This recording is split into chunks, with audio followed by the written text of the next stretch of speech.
जय झूलेलाल, नमस्ते। 2021 जो MDWest university जो मूं वटि MA सिंधी जो पेपर आहे। पेपर टियों, सिंधी साहित्य का इतिहास प्रारंभ से अब तक, जंहिंमें हिकु सवाल आयो आहे, सिंधी साहित्य जे त्रिमूर्ति शाइरनि जो ज़िक्र करियो। मां हिकु नंढी कोशिशि कई हुई तव्हांखे सामी साहिब ऐं शाह साहिब जे बारे में, उन्हनि जी हयातीअ जो, उन्हनि जे जेके कलामनि में उन्हनि पंहिंजो शख़्सियत जो ऐं उन्हनि छा उन्हनि जा गुण हुआ, उहे सभु ॿुधाइण जी हिकु कोशिशि कई हुई। ऐं अॼु मां हिकु ॿी सचल साहिब जो बारे में तव्हांखे ॿुधाए रही आहियां। त चलो शुरू कयूं था। सचल: पाण पंहिंजो पाण ई सूरत मंझि सुञाण, अलाह अलाह छो चवी पाण में अलाह ॼाण, तूं ही ॿुधंदड़ तूं ही ॾिसंदड़, शाहिद आहे क़ुरान, नाहे शक गुमान सच साईं हिकिड़ो। सिंध जी धरतीअ ते पैदा थियल त्रिमूर्ति मां हिकु आहे सचल सरमस्त, जंहिंखे बाग़ी शाइर बि चयो वियो आहे। सचल साहिब जे हयातीअ जो अहवाल: सचल जो जनमु सन 1739 ईस्वी में फ़क़ीर सलाह अल-दीन साहिब जे घर में ॻोठ दराज, खैरपुर रियासत में थियो हो। सचल जा तालिब उनखे सिदक विचां दरे राज़ यानी कुझ जो दर करे सॾींदा आहिनि। सचल जो नालो अब्दुल वहाब हो। खेसि सचल सरमस्त इन्हीअ करे सॾियो वियो वञे थो जो संदसि कलाम में मंसूरी मस्ती आहे।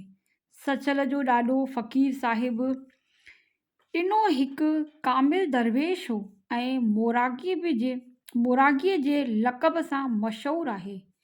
चवनि था त हिन साहिब खे रूहानी फैज़ बीबी राबिअ बसरीअ खां हासिलु थियो हो। सचल अञा ॿार ई हो त संदसि वालिद गुज़ारे वियो ऐं हू पोइ पंहिंजे चाचे फ़क़ीर अब्दुल हक़ जी हिफ़ाज़त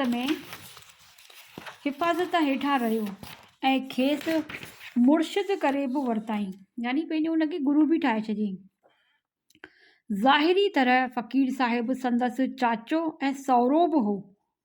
सचल जी घरवारी शादीअ खां सिर्फ़ु 2 वर पोइ गुज़ारे वई। सचल वरी शादी न कई। हिन बाक़ी उमिरि हेकड़ाईअ में हक़ जी यादि में गुज़ारी। सचल जो पंहिंजे मुर्शिद अब्दुल हक़ में ईमान हो, विश्वास हो। हुनखे ख़ुदा करे सॾियो अथसि। ईरानी शाइर अतार खे बि ख़ुदा करे सॾियो आहे। सचल हिकु अवेसी फ़क़ीर हो। अवेसी फ़क़ीर ममाती यानी जहान छॾे वियल कामिलनि मां बि फैज़ हासिलु कंदा आहिनि। शाह साहिब 1752 ईस्वी में वफ़ात कई, जॾहिं सचल जी उमिरि सिर्फ़ु 13 साल हुई। शाह साहिब पंहिंजी ज़िंदगीअ जे पोइ अरसे में दराज़नि में वियो हो। सचल खे ॾिसी फ़रमायो हुआईं त असां जेको देगिड़ो चाढ़ियो आहे तंहिंजो डकु ही नींगर लाहींदो। शाह साहिब जो सुखन सचो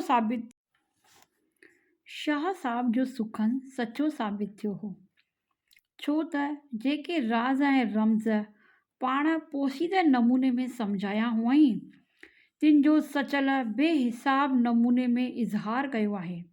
मिसाल तौर शाह साहिब चयो, यार सॾाए सभ को जानी ज़िबानी, आहे आसानी कम पए थी कल पवे। सचल साहिब चयो, सच था मर्द चवनि, कंहिंखे वणे न वणे, कूड़ी दोस्तीअ जो दम बणे न बणे।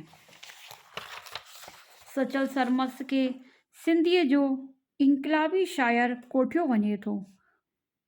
हू सच जो आशिक़ हो, इन करे पंहिंजे शहर में पाण लाइ सचो या सचल नालो कतबु आंदो अथईं।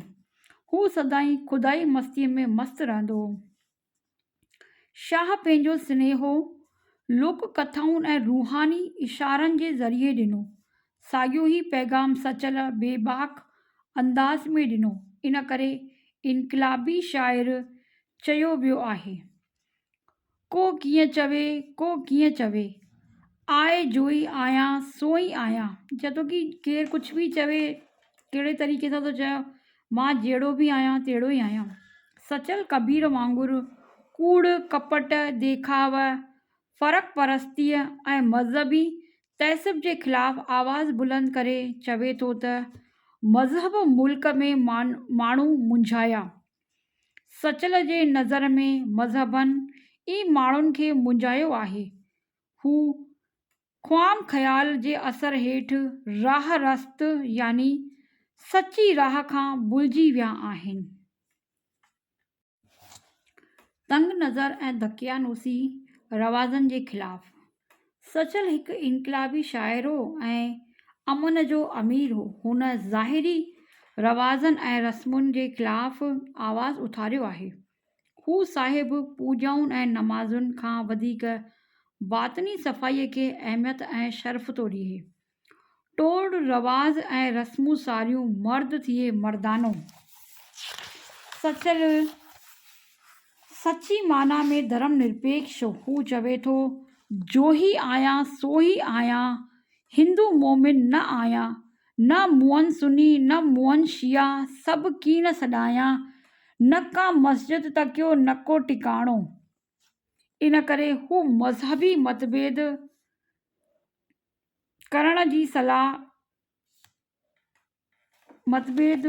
तर्क करण जी सलाह ॾींदे चवे थो काफ़िर मोमिन हिकिड़ो सचो बोड़च ॿियाई। सची मज़हब जो रूह मोहब्बत ऐं इंसानियत आहे। इन करे मज़हबी तहज़ुब छॾे मिठ मोहब्बत सां रहण जो पैगाम ॾिनो आहे। सचल साहिब चवनि था त हक़ हक़ीक़ी हिकिड़ो ई आहे। हिन पंहिंजो ई सॼो मांडाण पाण ई ख़लकायो आहे ऐं पाण वेठो उन जो तमाशो ॾिसे। सचो साईं हिकिड़ो नाहे शक गुमान, पंहिंजो तमाशो पाण ॾिसे थो सूरत मंझि सुल्तान। सारी सृष्टि वैदत मां कसरत आहे, मनुष्य ईश्वर जो ई रूप आहे। अनहलक मां पाण ख़ुदा आहियां जो आवाज़ जीअं जोश सां सचल बुलंद कयो आहे तीअं ॿिए कंहिं बि सिंध जे सूफ़ी शाइर न कयो आहे। मालिक खे पाइण लाइ आडंबर करणु हेॾां होॾां भिटकण बेमाना आहे। हू त हर हंधि हर हिक जे अंदरि हाज़िर आहे। रुगो आपो खोले अंदरि जाती पाइण जी ज़रूरत आहे। पाण विञाए पाण लह ॻोल्ह लहज पाण खे, पाण मंझाही पाण खे पवंदी ॼाण सुञाण। सचल साहिब सालिक खे चवे थो त तूं पीर थी न मुरीद, ॾींहं राति मालिक जी मस्तीअ में मस्तु रहो। मालिक जी मस्तीअ में मस्तु रहण लाइ कंहिं मते या मज़हब जी ज़रूरत न आहे। संदसि हिकु ई अहम मौजू आहे मां छा आहियां। सचल जो समूरो कलाम ख़ुदशिनासीअ जो कलाम आहे। सचल खुली तरह मुल्लनि ऐं मौलवियुनि जे ढोंग ऐं पाखंड खे निंदियो आहे। कुट मुल्ला जी ठोड़ काज़ीअ वारो मुसलो। सचल इन्ही इनक़लाबी वीचारनि करे हमेशह कट्टरपंथी इस्लाम वारनि जे अखियुनि में खटकंदो रहियो आहे। सचल जो जेकॾहिं को मज़हब आहे त उहो आहे सचो इश्क, जंहिं में बुनियादी मज़हबनि जा सभु बेद गुम थियो वञनि। हू इश्क हक़ीक़ीअ खे रब ताईं पहुचाइण जो वसीलो सम्झे थो। सचल पंध इश्क जा सचा, ॿिया कुल पंध अजाया। कबीर वांगुरु सचल जे कलाम में बग़ावत जो सुर सां गॾु सदाकत ऐं इबादत जा मेठाज़ भरिया जज़्बा बि मिलनि था। हिकु नज़रपुर सचल साहिब ख़ुदशिनासीअ जी शिक्षा ॾिनी आहे। पाण जे अंदरि छा पाण ई ख़ुदा आहियूं चई अना हलक जो नारो हयूं। नमाज़ ऐं ज़ियारत बहाना आहिनि। जेसीं ख़ुदीअ या हस्तीअ खां किनारो न कयो वियो आहे तेसीं मोहब्बत जो जाम हासिल नथो थी सघे। त्यागी ऐं कूड़े वेसदारी जोगियुनि जो अंतर ॿुधायो आहे। गंगा जमुना में सनानु करण वारा असली जोगी न आहिनि। एकांत में रही पाण जे अंदरि परमात्मा खे प्राप्त कनि था। धूणीअ मंझि ध्यानु आहे आदतनि जो। कूड़ पाखंड फ़रेब ते खुली करे लिखियो आहे। संदसि दौर में सियासी छिकताण मुल्क में मज़हबी तहज़ुब ऐं आडंबर जो माहौल ते पंहिंजा वीचार बेबाक तरीक़े सां ज़ाहिर करे बाग़ी शाइर कहलायो। जे मञनि था आदमी से न मञा मां, सचो आहियां आऊं जो बानो ॿिए जो न थियां। हिते सचल साहब जो